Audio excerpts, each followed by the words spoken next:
Tout pour investir. Dose d'économie.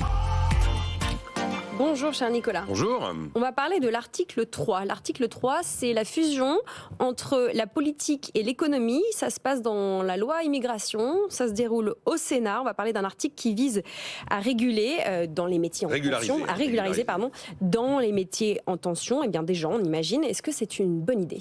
Alors d'abord, c'est quelque chose qui est déjà inscrit dans la fameuse circulaire Valls, qui va simplement être un peu durci. Le sujet, quand on évoque cette question, c'est quand on voit la regarder avec un prisme éco, vous avez tous ceux qui font de l'éco font du 100% éco, tous ceux qui font de la politique font du 100% politique. Et vous parliez de la fusion entre les deux, c'est vraiment à cheval entre l'économie et le politique. Et malheureusement, les deux mondes ne se parlent pas. Les économistes vous diront oui. Vous demandez à la plupart des patrons de ces secteurs bien connus, où on a du mal notamment à trouver de la main-d'œuvre française parce que c'est des boulots de chiens que personne ne veut faire. Ils ne le disent pas devant les caméras à micro, mais ils l'admettent évidemment sans vouloir vraiment l'assumer. Alors il y a une organisation patronale qui a quand même assumé son positionnement, c'est l'UMIH pour l'hôtellerie-restauration, présidée par Thierry Marx, qui soutient le projet de loi et soutient l'article 3. Vous prenez toutes les études qui ont été réalisées sur ce sujet. Les plus récentes, Institut Montaigne, vraiment trois maisons très différentes. Institut Montaigne, BPI France et Conseil d'analyse économique, toutes vous disent un pays qui vieillit sans main-d'œuvre étrangère est un pays qui va dans le mur. Surtout dans un pays comme le nôtre où il faut des actifs pour payer le système social. C'est bien les actifs qui payent pour les malades, qui payent pour les chômeurs et qui payent pour les retraités. Et alors si on voulait vraiment vivre la décroissance en live, on laisse venir à nous le choc, le mur démographique sans rien faire. Et c'est là où, à la limite, ça peut concerner nos finances personnelles. Parce que c'est vraiment un élément d'avenir, de croissance potentielle. Et le choc démographique, c'est juste la mort lente d'une économie. Après, il y a un autre enjeu qui est celui de la capacité d'un pays à avoir de l'attractivité auprès d'une population étrangère formée.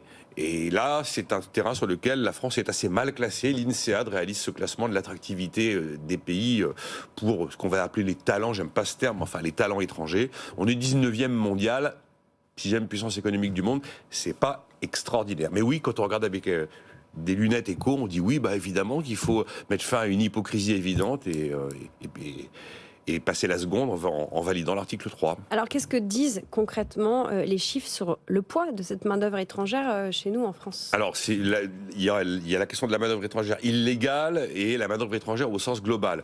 Main-d'œuvre étrangère illégale, c'est évidemment moins facile à estimer. Mais en tout cas, on sait que si vous n'avez pas d'étrangers, vous pouvez considérer déjà qu'il y a 3-4 secteurs qui ne fonctionnent plus. Le secteur du gardiennage sécurité ne fonctionne plus, le monde des employés de maison ne fonctionne plus, les chantiers du BTP ne fonctionnent plus, et dans une moindre mesure, pas mal de restaurants ne fonctionnent plus.